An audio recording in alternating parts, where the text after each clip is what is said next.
विद्यार्थ्यांच्या संतापाला आता राजकीय स्वरूप मिळू लागलेलं आहे। नीट परीक्षेच्या वादावरून ठाकरे बंधू पुन्हा एकदा एकाच मंचावर आलेत।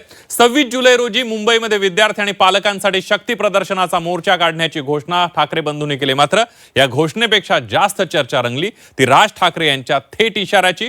मोर्चात गोंधळ घालण्याचा प्रयत्न झाला तर फटकावून काढू असा स्पष्ट इशारा मनसे अध्यक्षांनी दिलेला आहे। दुसरीकडे मुख्यमंत्री देवेंद्र फडणवीस यांनी आंदोलनात असामाजिक घटक शिरण्याची शक्यता व्यक्त केली आहे।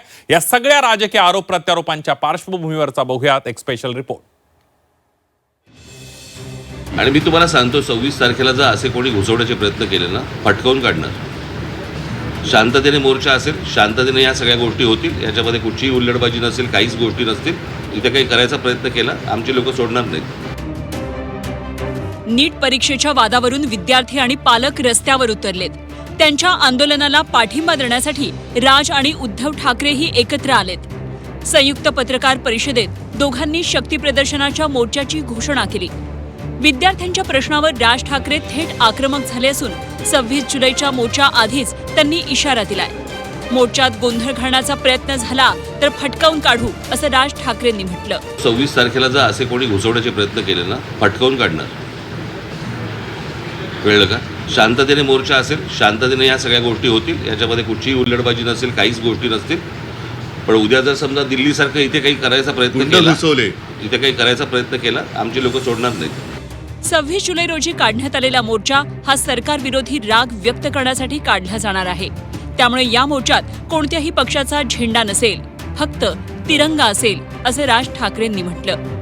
तर या मोर्चात काँग्रेसही सहभागी होणार असून पवार आणि फडणवीसांना सहभागी व्हायचं असेल तर तेही सहभागी होऊ शकतात असं उद्धव ठाकरे म्हणाले। तर ठाकरेंच्या काळात सर्वात मोठा टीईटी घोटाळा झाल्याचा पलटवार मुख्यमंत्री फडणवीसांनी केला। जर का आपला आहे तर देशाच्या भविष्याची ज्यांना चिंता आहे त्यांनी पंतप्रधानांना भेटून त्यांची एक चिंता व्यक्त केली असेल तर मला माहिती नाही, तर नाही तर त्यांनी मुलांना भेटायचं, ते परवा तिकडे गेले होते। पंतप्रधानांनी आता मुलांना भेटण्याची गरज आहे आणि नुसतंच असं जर का ढकलम गाडी चालणार असेल तर काय उपयोग नाही आहे। नाही आता आपण जे म्हणालात, आम्ही रविवारी मोर्चा जाहीर केलेला आहे, तर रविवारी जर का पवारसाहेब येत असतील, अगदी नरेंद्र मोदी येत असतील, देवेंद्र फडणवीस येत असतील, येऊ द्यात। म्हणजे विरोधी कशाला? या राज्यातला सगळ्यात मोठा टीईटी घोटाळा उद्धव ठाकरे मुख्यमंत्री असताना झाला आणि IAS अधिकाऱ्यापासून सगळे त्याच्यामध्ये सामील होते। इतका मोठा घोटाळा राज्याच्या इतिहासात झाला नाही। एवढंच नाही तर त्यांच्या मंत्रिमंडळातल्या मंत्र्यांवर थेट आरोप लागले। त्या ठिकाणी केवळ पेपर लीकच झाला नाही तर जे नापास होते त्यांना पास करण्याचा पराक्रम देखील त्यांच्याच काळामध्ये झाला।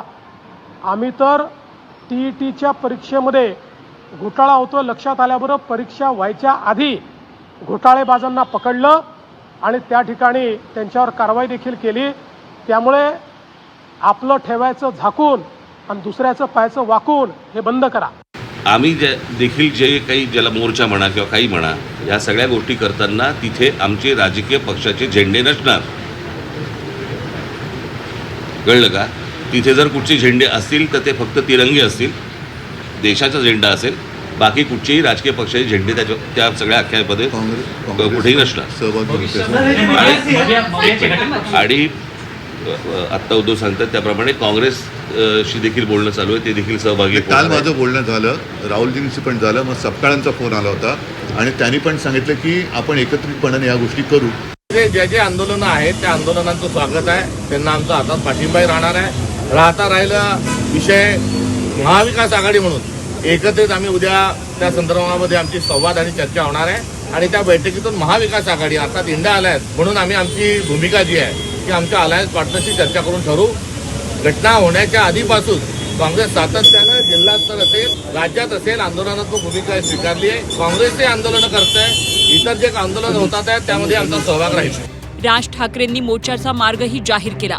26 जुलैला सकाळी शिवाजी पार्कमध्ये जमायचं, त्यानंतर सिद्धिविनायक मंदिरापर्यंत मोर्चा निघेल। सरकारला सुबुद्धी मिळावी अशी प्रार्थना करणार असल्याचं त्यांनी सांगितलं। आम्ही 26 तारखेला आम्ही एक शक्ती प्रदर्शन मोर्चा म्हणा, शक्ती प्रदर्शन म्हणा किंवा काही म्हणा, या मुलांना घेऊन करायचं आम्ही ठरवलेलं आहे। की मुंबईसारख्या एका महत्त्वाच्या, सर्वात महत्त्वाच्या देशातल्या शहरामध्ये देखील ही सगळी मुलं आणि सगळेजण पालक हे एकत्र येत आहेत आणि आपला राग रोष व्यक्त करतायत, हे मला असं वाटतं केंद्राला देखील कळणं गरजेचं आहे. आणि त्याच्यासाठी म्हणून आम्ही येत्या 26 तारखेला रविवारी येत्या 26 तारखेला आम्ही हा मोर्चा आम्ही काढत आहोत. हा मोर्चा निघेल शिवाजी पार्क शिवतीर्थावरून हा निघेल आणि हा मोर्चा जाईल सिद्धिविनायकाच्या इकडे.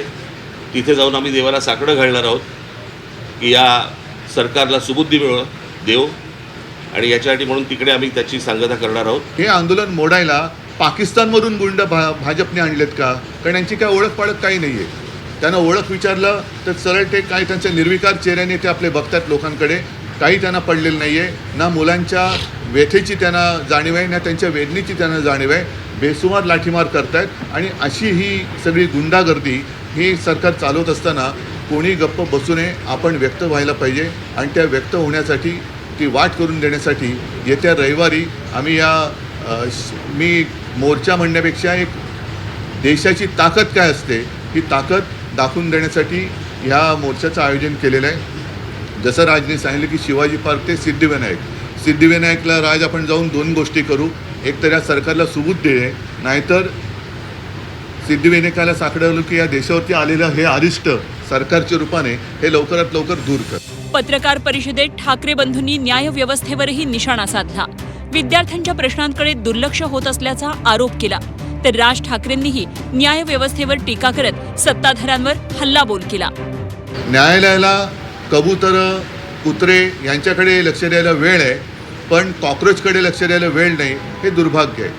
आणि देशाची परिस्थिती आता अशी झाली का, आणि न्यायालयाची परिस्थितीसुद्धा अशी धृतराष्ट्रासारखी झाली का? म्हणजे द्रौपदीने धृतराष्ट्राकडे न्याय मागण्यासारखं झालेलं आहे. आता मधल्या काळामध्ये चंद्रचूड यांनी न्यायालयाच्या न्यायदेवतेच्या डोळ्यावरची पट्टी काढली होती.